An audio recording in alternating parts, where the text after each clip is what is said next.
actually shut down that Kog'Maw, or if Moscow 5 chooses something different. Yeah, see, they do go for the Nunu grab there. Darien is your top laner, but these guys can really choose for anybody on their team respectively. And it looks like they will actually grab up the Nunu Kog'Maw. Again, they like that. We did see that Genja was picking up a lot of those living artillery kills as the fight was being dispersed. He's the one that can catch him when the Requiem puts him to sliver of health. But this time, they're really going to have to just focus on getting those kills because they won't have Requiem to do that damage. Yeah, exactly. And finally, it looks like one of these teams wisened up and said, look, we should probably ban Karthus. It seems to be really strong. It seems to pick up a lot of kills. Let's make it do something else. And, you know, Karthus, generally speaking, Karthus players have been having a really good time at this tournament. They had a great time last weekend as well. Curse finally wising up and banning that champion now, and now they're grabbing their own sort of champions here. Morgana going to be in the mix here. We did see her a couple times. Curse did run that against PAH yesterday to great effect, where they had that Malphite ult into the Flash Morgana, and she got that Quadra kill there. And they're otherwise picking very similar lineups. They still like that Graves Taric versus Nunu Kog'Maw. They said, yeah. And realistically, it did work for them last time. The early game went very well with Graves Taric. They pushed and pushed and pushed. They got a lot of tower damage. They did bring them down to a low health inhibitor turret, but they weren't really able to keep pushing, and that seemed weird to me. You know, that Curse were able to kind of shove, but they kind of let up, and they let that late game happen. Now, maybe they don't care about late game because Moscow 5, they don't get Karthus. And maybe Curse says, yeah, without Karthus, you know, Nunu Kog's scary, but if that's the only thing that's scary, we don't care so much. Ooh. Who knows right now? Wow, Alex Ishis, his top list, that Rise Galio Mord, and there's Galio. Now, I have to question, with Blood Boil in here and being able to speed up the team, does that kind of counter the Soul Shackles? They're going to be able to just get right out of that. Well, it's going to just depend on who gets what out in time. Right. Because you've got one amazing synergy here, which is Nunu Absolute Zero into Galio Ultimate. And actually, both of these ultimates channel faster than Soul Shackles. The second Morgana hits R, so can Nunu, and he'll get a full channel out. And that actually might be something that Diamond chooses to do, to say, if you want to fight on top of Soul Shackles, you're fighting an Absolute Zero. If you don't, then you can run away. I'll be a tank. I'm not worried about it. You know, he typically tends to run health quintessences and things like that in his build, so that's absolutely a very big option for him. Wow, melee all over the place from Moscow 5, an in-your-face team with Darien on the back line to throw out living artillery here. We do see there's a really big poke comp coming from Curse here. Yeah, they are very, very long-ranged, absolutely. They do even have a little bit of heal there. That Taric grab. And they're going to grab a counter lane here for Aurelia. And this could be a very good pick here. Darius is one of the best counters to Aurelia. We had not seen her yet in this tournament, but I think it'll make a lot of sense here in this matchup. They can actually start executing these champions. And that's been one of the difficulties is, you know, Moscow 5 has a very big front line, and they're going to build a lot of resistances. If you have that true damage ultimate, it's going to be really, really powerful. And yeah, I could totally see that working very, very well. It could be really strong. We can see there looking at Darien and Gosu Pepper to his left. Darien locked in on Aurelia there, not really changing up too much.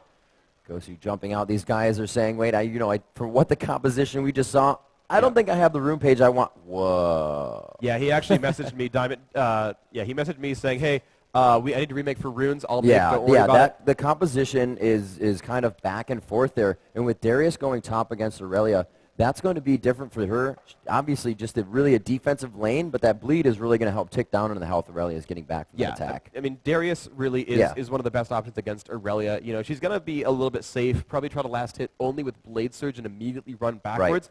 But anytime she does that, Darius can say, apprehend. Okay, pull. Yeah, exactly. Yeah, apprehend. You know, QW, just auto attacks and deal a lot of damage. And he's going to make her bleed, and it's going to do more than she's going to get back from P10 style. So that is a very good choice that Darius pick up. Really, really strong. And we're going to have a fun time with the tongue twister of saying Darius versus Darien. Thankfully, both are correct. No, I take that back. They're actually backwards because, of course, Darien's on Aurelia, and Darius is being played on the other side there. So good luck, Riv. I hope you make it. Yeah. Now we have that channel team coming out from Nunu and Galio as well. Galio, very effective at pushing that creep wave in middle, which is Morgana is also good at doing that as well. You just throw Resolute Smite down onto the caster minions and then throw, I don't even know what it's called, I forgot. But it's got leaves in it, and it's pretty badass. Righteous Gust. It makes it go fast. Righteous Gust. See, that's why you do the spotlights, and I just yell into the microphone. I got ability names. I'll give you that one. It's actually really helpful, right? Every time a champion comes out, I say each ability name like 20 times in a row. And then it's like, well, of course I know what they're called when I go to cast games. No big deal. But the one cool thing here as well for Alex is you know, he is known for basically breaking minion kill barriers. He gets world records in minion kills, and it usually ends up being when he plays that Galio. He kills everything all the time. He takes all the raids. He takes all the minions, and he's gonna. I remember a screenshot where he's like 6-0-2 at 20 minutes with like 320 minions, and I'm like, how is that even possible? And he just does it, right? He runs teleport flash. Hey, he's got flash and teleport. I was right. But yeah, he runs that, and it's gonna allow him to have that same presence that he does as Karthus, where you know Karthus, they get into a team fight, he casts Requiem. He deals a lot of damage. It's powerful. But additionally, you could also say, hey, well, I'm going to teleport to bottom lane, and then I'm going to kill you all. It's going to still work very, very well. He's going to like that a whole heck of a lot. So there's a lot of presence here overall. It's going to be really good. Yeah, these teams are going to be big. With that long-range poke comp that they have, Darius wanting to get in there as well to finish off those attacks as well. Will they give him to Darius? Will they give him to Slepper? These guys are going to be coming up big, and those are the two that are really going to be throwing out the damage. Maluno not running Malphite, I believe, for one of the first times in this tournament that we're going to see him on Nocturne. So we'll see how they do that. That was also somewhat of a counter pick to Moscow 5, so they couldn't have, you know, Shen flying in there. The Twisted Fate was banned out, the Karth Assault as well. They just don't want damage coming from anywhere in this game. Yeah, and so they've got just a lot of defensive champions instead, right? They banned out all the high aggression. They said, okay, we'll build a very big meat line who can still deal good damage. Shen, though he's a tank, has respectable damage. He won't scale as well as, say, Darius or Aurelia or even Nocturne to a certain extent, but still does some good damage, especially early on. His ganks have some nice burst on them. Aurelia will scale pretty much for free throughout the game with her true damage with E10 style. Galio's going to be big and beefy, but he'll have a lot of ability power anyway. And, of course, there's always Kog'Maw, and Kog'Maw with Blood Boil is a scary thing to fight against. And Curse, this time, they don't have a lot of assassins. You know, before they ran Ahri, and, you know, again, we had seen that from Froggen, you know, being just a big assassin on Ahri, obviously not the same team on Counterlogic Gaming here, but, you know, Curse, they're instead saying, we're just going to kind of slug it out with you. And they'll take damage from that Kog'Maw, and it will hurt, but otherwise it's like giant frontline versus giant frontline. Who's going to do more damage? Extinct's going to jump in there on Morgana, flash Soul Shackles, hit the Zonias. It's going to be an interesting setup here. So who do you predict for this game? The channel alts are going to be very big for Moscow 5. Like I said, they have an in-your-face team, and Genjo is being very lucrative with hitting those living artilleries, being able to pick himself up kills in the end of that fight. And really, once you get an absolute zero and that Idol of Duran to go down from Galio and Nunu, that's a lot of damage. That can really pretty much put out what the Requiem that they're missing, and then Kog'Maw can continue to finish them off just like last game. Yeah, and we'll see if that ends up being how their composition works out here. But we are now into Game 2 of the semifinal, the first one of the day. Let's get the cheering going on. If you want to hear Moscow 5, take it up to the 2-0 and move on. Let me hear a cheer from Moscow 5. And adversely on the other side, your red team / purple team coming in here. Curse EU playing very dominant on the day. A very good game for them last time, but on their heels after that first game loss. If you guys want to see Curse bring this into a Game 3, let's hear it for Curse EU. All right, and they do see each other across the map. People spamming back at each other. That buckshot being used by Graves to check that brush down below him. They're going to move in. Curse, they didn't actually go in for the... Oh, they did. Sorry, they did go in for the ward on the Wraith camp. They do that all the time, and they just don't want... You know, they want to just basically keep tabs on the jungler there. They want to know, basically by inferring, you know, yes or no, you know, they want to figure out, is the jungler going for red early, you know, because if he clears Wraiths, he's going for red first. If he goes for Golem, is he going to clear the early Wraith camp, or is he ganking top off of that? There's a lot of things they know by putting that ward down. Curse showing a lot of aggression here as they are already gathered around the blue buff. They're going to go ahead and ward that, though. If they're not really going to get a kill right now, they may be wasting time. They definitely want to try and grab the blue here, but if it gets too sticky, they may start to back off. A very good level 1 team here on the side of Moscow 5. Yeah, well, Curse are going to send Graves towards the bottom lane, and they're going to go ahead for the Golem steal here. That should work pretty well. Again, they have wards, and they'll see if Shen goes up towards their blue or if he goes down towards his own red. And that's going to allow Curse to get a pretty safe steal here without a lot of losses. They grabbed 2 of the Wolves so far. It's going to hurt that Shen later on as well as he gets less of those jungle monsters to kill. And to go the pressure onto that Golem, a lot of damage being dealt. Malino, because he has that, that ward, he knows that Shen is not coming. He gets to kill the blue buff. And actually, no, Anguish picks it up with the bleed from his passive. Malino's still level 2, though. But Anguish is like, hey guys, remember I used to do this. You guys used to do this with Gangplank. You know, show up to lane with level 2 and a golem buff. Well, let's do it again. Yeah, so even that being the counter, even harder now, and he is level 2 quickly on that one. Aurelia still level 1 and forced to just kind of hang out in the backside. Darian waiting for the next creep wave to come up. A very good job for Anguish right now. Pulling him in, apprehend there, getting a few attacks down. You can see the bleed ticking. That second tag down on him as well. The ward is down, and they know Shen is coming top. And it looks like with that, he's saying, yeah, they probably got a ward here if they were here the entire time to take blue. I'm not going to waste time on that. I do see that my wolves got hit. So he's going back around to continue his jungle pattern. Yeah, Darian getting forced back so heavily. English wants to try as hard as he can not to push this minion wave down, because Darian's going to get free hits and free last hits at the turret if the minion wave gets up to it. And so English wants to push as slowly as possible. He wants to buy as much time, because right now it's hard. It's hard for Aurelia to get minion kills right here. Genja going in. The Dazzle goes out onto Slepper, or onto Genja rather. He was Wing Slepper with that Blood Boil on. 300 health left for him. Still a few potions left under his belt, so he's going to be able to sustain for another 300 HP. And there's one of them used right there. That'll put him back up and top him off to full. Galio kind of trying to farm next to his turret. They're just milling about in middle. As I said, both of those are pretty good farmers. Just Resolute Smite that back wave. You can see they both just use the same amount of mana to do that. Low mana, however, for Darian, as you see that blue buff helping so much. Anguish says, I want to take a few shots to the turret. Darian's going to use that. The Ignite goes down. He does not have enough HP to turret dive yet. And he will not have that Summoner spell. Yeah, it's going to be Ignite down. Darian going to lose out on a few health potions, but still actually not in that bad a shape. And Anguish saying, you know what? You're going to recall, so I'm going to shove this minion wave as fast as possible. Look at the damage output he's doing here. And Anguish says, oh, you're going to shove the wave? I guess I'll let it hit then.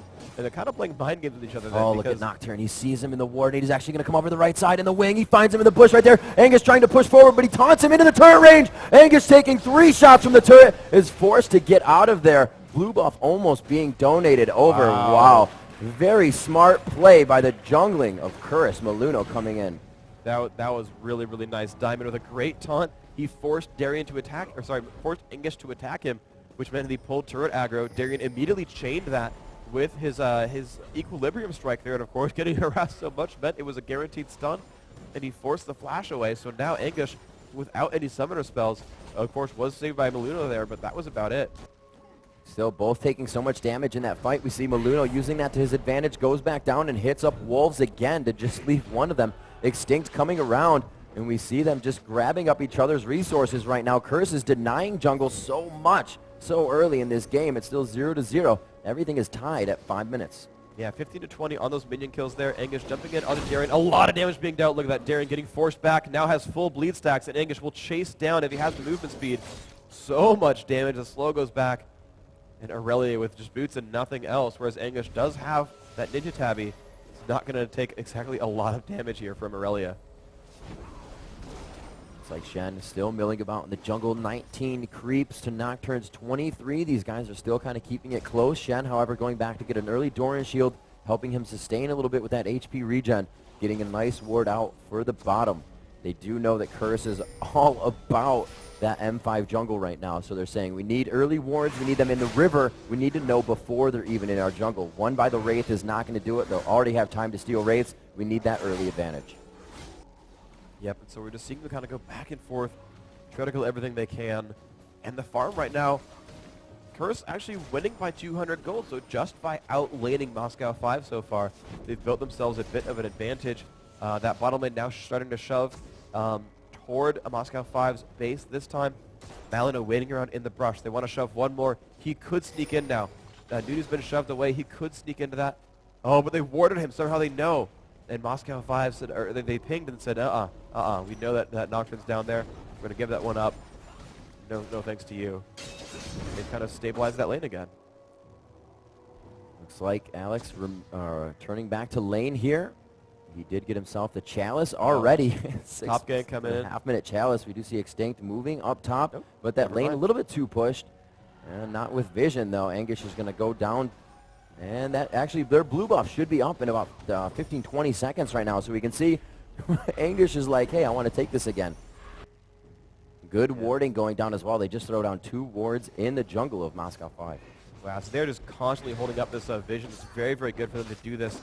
You can see just you know, Extinct trying to push the waves and show up somewhere else. He's even got a mana potion to keep his mana reserves up as he shoves around, but he's just not quite able to show up for any fights. English just keeps pushing Darien to his turret, and so, you know, no one can really get in behind him either. Actually almost gave him a kill away when that had happened. And so, you know, Extinct, again, just shoving, and trying to show up somewhere else to make his team win these fights. But Alex now with Chalice is just refusing to pretty much lose mana anymore, and is going to do a lot of damage here, bullying Extinct around with that Resolute Smite. And of course, having 78 magic resist makes him very hard to kill as well.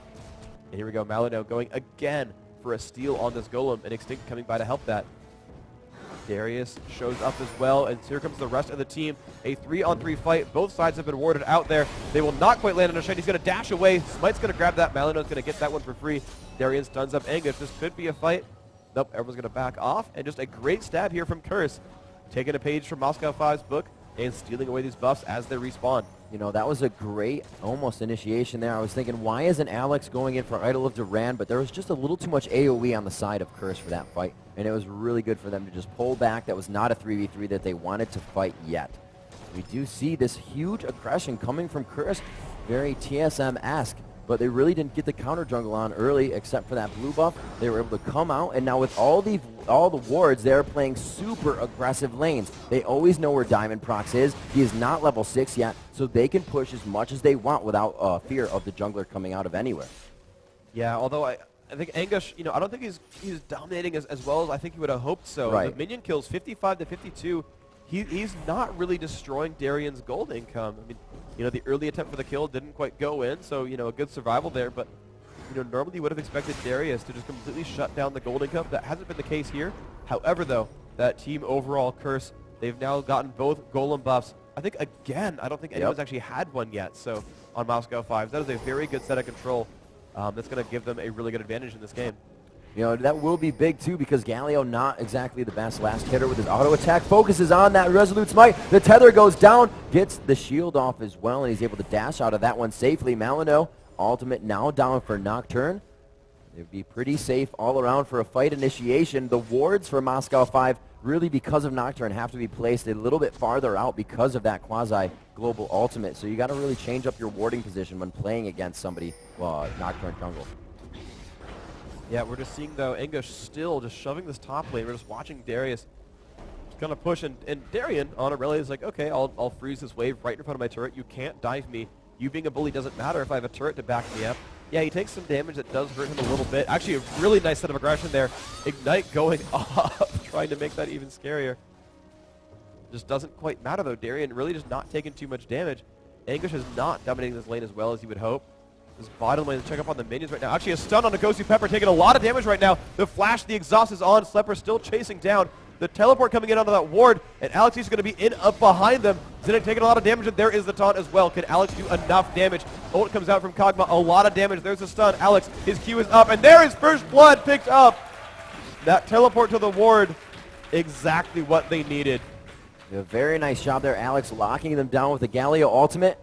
Didn't even really need to use any of his other spells, just kind of walked it in there. They knew Kog'Maw was coming up, able to deal that damage safely. Nobody panicked. Maluno catching Darien there. Darien pretty much out of mana for this fight here. May have some summoner spells up. He does have Flash and Ignite. Quickly gets that stun down, and that is the last bit of mana he has left, and says, I think it's time to go back now.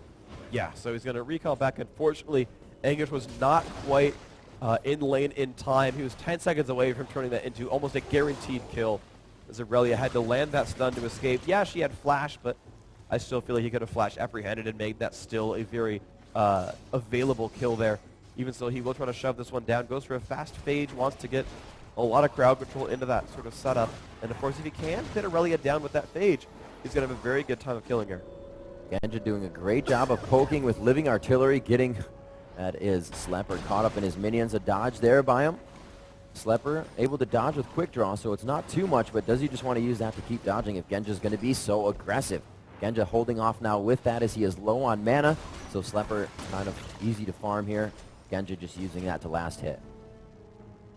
Yeah, Genja not being too overly aggressive. We're not seeing them really burn through Curse's lineup, but here comes the ultimate from Nunu as Nocturne shows up. A lot of damage being dealt there, but they're going to chase down onto Genja right now. Flash, or the heal, and the summoner... the teleport from Shen. He's going to taunt them in. There's 2 taunts right there. But this time the teleport is down for Galio. He's not going to show up in time. The stun on a Diamond. Diamond taking a lot of damage from Shatter. The flash in from Aluno. Can he get the 1 kill? There's 1. Diamond, will he go down? They will not quite chase that one. Genji doing a bit of damage. Extinct coming to support. Slipper could almost run into that Galio, though. Could be a little bit scary. That will not quite be a kill, but a great 1-for-1 right there. Curse and Moscow 5 trading kills there. Now the bottom lane once again secure. Yeah, very good job there as they trade it back and forth. Diamond making it out. The teleport in really helping. And they are able to kind of pick themselves up some kills there. 2-1 now as the gold is just about 600, now 400 in difference. Alex East returning back to lane here. Still not getting really any of their blue buffs. However, they should be coming up quite soon. And it looks like Darius and Anguish going to return to that top lane. There actually is their blue buff. Will they be able to grab their first one? I don't think they still have the timer on this, so Darian is going to get this, have Alex come over, and it looks like they will be donated their first blue at 13 minutes. Yeah, this time Malino and Anguish not in position here to steal this one away. This should be a pretty easy pickup here for Alex. There's the EQ, and he's going to pick those up, all the gold on him, and now near infinite mana on this Galio. He will be able to push very, very hard. He'll be able to start taking Wraith camps a bit quicker as well, and we'll see those minion kills really skyrocket on both sides. Extinct doing a phenomenal job, 136 minions. Some more pressure in this bottom lane, though. Ghost Pepper taking a bit of damage. And again, Curse just loves to play aggressive here on this Graves Tarot combo. But you're seeing Moscow 5 just kind of shove back and not care all that much ultimately. 91 to 100 in minions, so Kog'Maw having a very good lane for himself. Yeah, he's able to keep that up there. Last hitting with Living Artillery if it's even behind the turret. So Genja doing a very good job of utilizing his mana for harassment and for CSing in lane, keeping himself really at top notch in that lane. They are 9 to 8, so he is a level on Slepper right now. It's going to be a good amount of damage scaling for him, but in the fight overall, it's going to really go back and forth with the abilities of the supports to lock down those AD carries. Anguish still playing a strong, and like you said, don't think he took advantage of that blue buff early enough. He didn't want to push his lane too much, obviously, has a bit of that AoE attack, but he still could have just kept spamming out his skills with that blue buff so early in the game. And there we go, Moscow 5 returning the favor, now going for a stab at the golem themselves. A lot of fury coming from Alex. They want to give that one away to Diamond, though, and they will get that one. So Moscow 5 now turning it around. Of course, they were up in kills, 200 gold overall. Pressure at this top lane, though. Darius not going to like this. And Anguish and Malino going through and making that a really, really good kill after that stab came at their golem. But Moscow 5 says, there are 2 people in the top lane. Let's go kill a dragon. And Kosi Pepper, we just see him every time just churn absolute zero just to deal more damage to big objectives like dragon. It's going to work out pretty well for him. And they're going to, looks like, get it for pretty much free. Oh, his smite was down. They're trying not to kill it too fast because they were worried about a steal. Now Alex up in the battle against Extinct.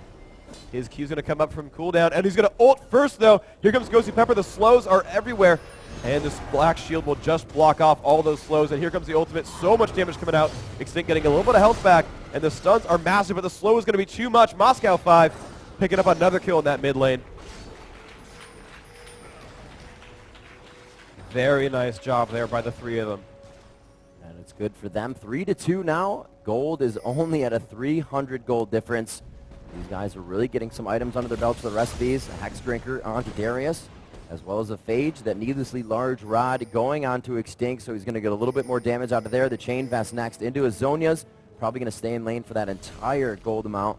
And 2 Heart of Gold, or 2 Gold Pretend, rather, on Tarek down bottom. So these guys trying to get as much gold under their belt as they can. They are a little bit down. They do have a turret in their favor, which is going to help that top lane push a little bit more. They're going to have Darius now able to roam. It's going to be very big if they can get people down to low health, and he can just consecutively dunk down on them with that ultimate. Well, they could go for a dive right here. They would have a 3 versus 2, but the rest of Moscow 5 now showing up, and Zinnik taking so much damage right there. Forced to flash out. They are going to be still vision in the bush from Living Artillery. Blood Boil will catch them back up. Will he be able to hit that E? No, just getting out of range. The vision is still onto Zinnik, but the range on the Kog'Maw ultimate not level 3 yet. Yeah, and the guy, even without boots, though, on this Tarek, still getting away from that fight. We're going to start to see a lot of scary things happen there. Alex now has 160 magic resist, 165 ability power as well. He's got the Abyssal Scepter in the mix. He's going to do a lot of damage because of that. And the cool thing on his side is the magic resist reduction from that Abyssal Scepter is going to help out Nunu, Kog'Maw, and Shen. Not so much Aurelia, but that's fine. He's actually helping a lot of his team with the magic resist shred from that item, despite not running double mage. There we go. Galio clearing out mid. Looks like to reset that lane and go for the wraiths of Curse here. You're going to get some damage down on this turret. Malino staying a little too close. Will kind of get chunked down there, but he looks like he backs off in time. Zinnik here to return to the lane, shatter out the minions and try and clear it up. And look at this, again, is one of those lanes, Morgana, Galio, not champions that are really going to be able to burst each other down and kill each other. So they're really fighting that top and bottom lane. It's about roaming for these two to really get that kill. Yeah, both of them farming exceptionally well. Ghost Pepper coming into a fight here. Slipper taking a bit of damage. His bottom lane, they're trading back and forth pretty equally. Nunu is running out of health right now. He's got his gold pretends, but not much else under his belt. Kagwa doing some decent damage there. Graves taking a bit of pain, but Nunu again getting jumped on. A lot of pain going off onto him. He's not going to like that too much. So here we have Anguish and Extinct pushing into middle.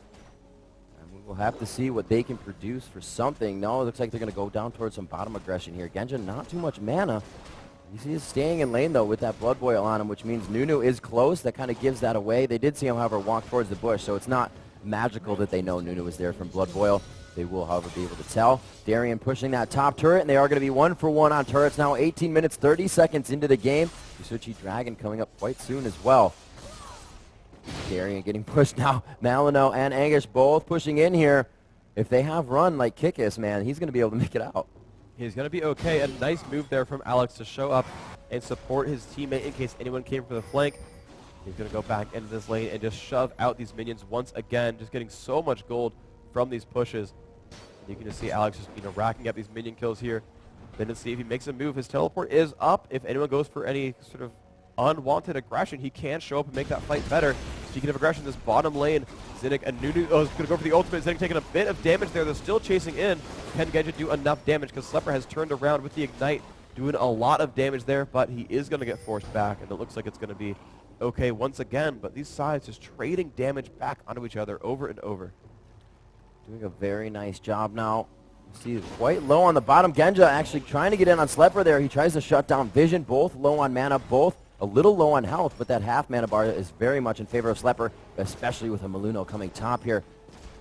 Maluno just waiting to ult in. Paranoia is up. They are so low on HP. Why do they not go in right now? He could quick draw in and completely bait that out for the attack, but it looks like they're going to go ahead and back off without any vision there. And really, Curse playing very safe right now. They could have had a kill there.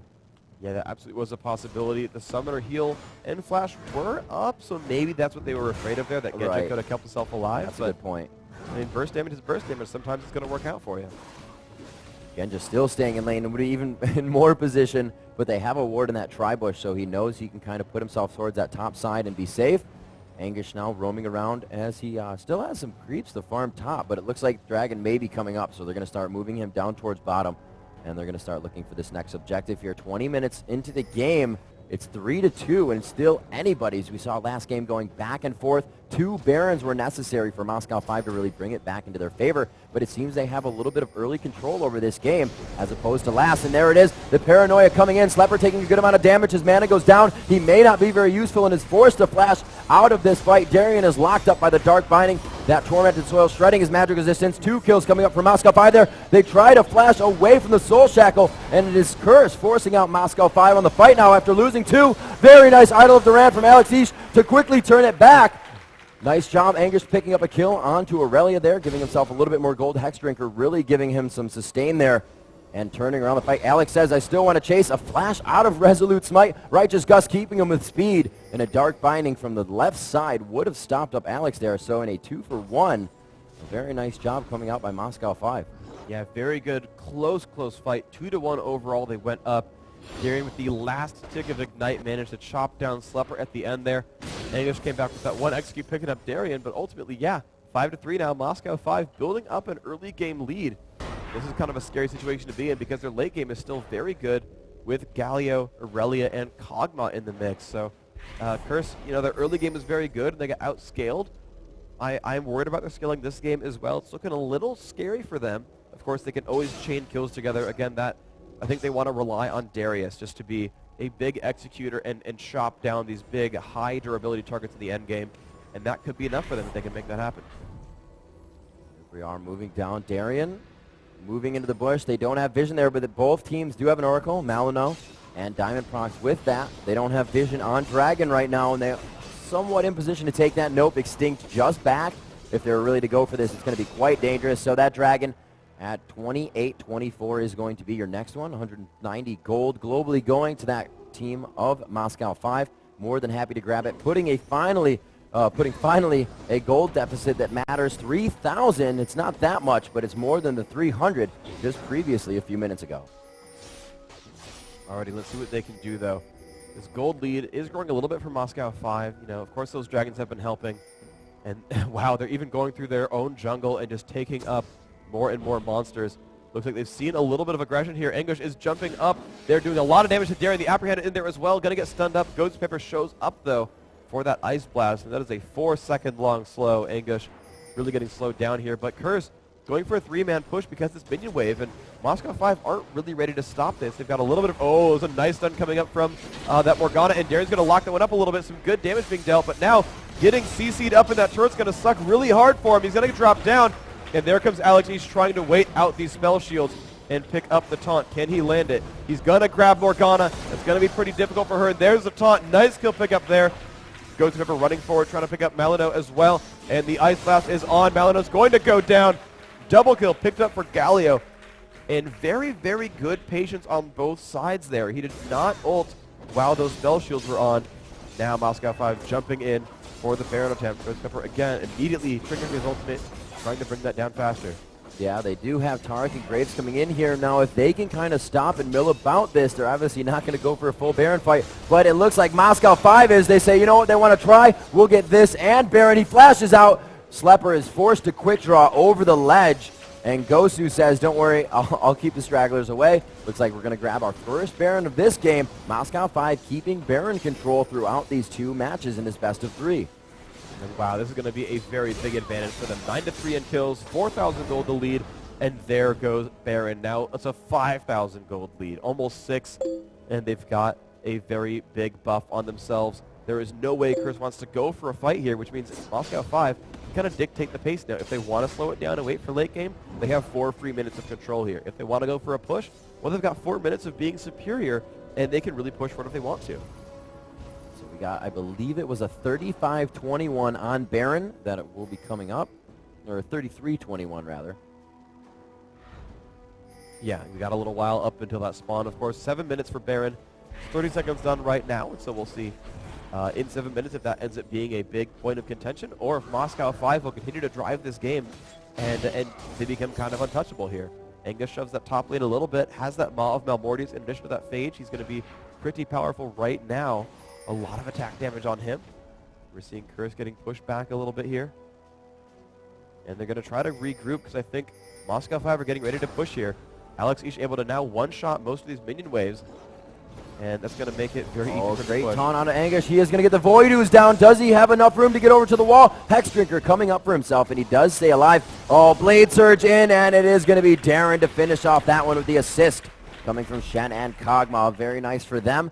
We do have items being completed now. Graves with that Infinity Edge. It'll be very nice for Slepper. He was putting out a lot of damage last game and was a very pivotal player for that Curse team. We'll see if he can do it once again for his team. That Zhonya's being finished on Extinct. More than happy to jump into that channel ult of both Alex and Nunu.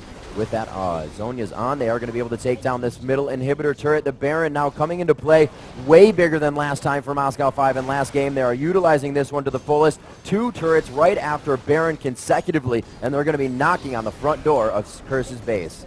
Yeah, and there we go. 2 turrets have gone down very quickly, as you just said, of course. I'm re-quoting you. And they're going to jump in. There's Zinnik down to half health right now. 3rd turret now under siege, but they need to wait for a minion wave for that backdoor bonus. The turret with the bonus armor and magic resist. They don't want to deal with that just yet. Of course, they've got Shen pushing top right now. Diamond can get some free farm coming out of that jungle there and farming top lane. Curse, though, showing up. Actually, there's going to be a jump in. Morgana's going to go for the ultimate. Lands a few, but Gallia going back for it. Double kill immediately. And Anguish now not having a good time. Alex getting very, very low. Will drop down to the bleed, but Genja alone picks up a kill for himself on a Nocturne. Blood Boil, of course, helping in that procedure, and it's been 4 for 1 right now. It looks like they're going to go straight for this turret. Gosu is going to... Yes, he is. And the surrender coming out from Curse EU.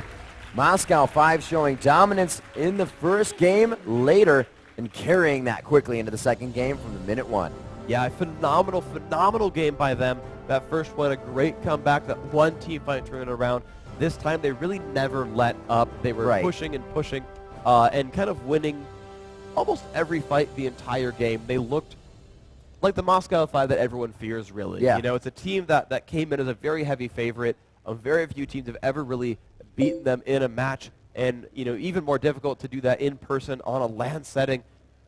And they just 2-0'd one of the best teams in the world just now. You know, they came out of the group as a second-place team, but seems to not matter to them. They said Group B is the good group. Let's do this. And Moscow 5 are now into the finals. You know what becomes scary here is at Hanover, we saw Moscow 5 for pretty much the first time in that big LAN scene, and it was all about being in your face in the jungle up until 2.5 to 3 minutes. Sometimes with the support, they ran that Janna Lee Sin sometimes. Janna Nocturne in the jungle to keep you unaware of, oh, it's only a one-on-one red buff. Wait, Howling Gale just came out of nowhere. And then they were like, yeah, who's going to be able to beat that late game? Now without any counter jungling, they did a little bit there. They were actually counter jungled really hard there by Curse. Wards all over, pushed into their lanes the entire time.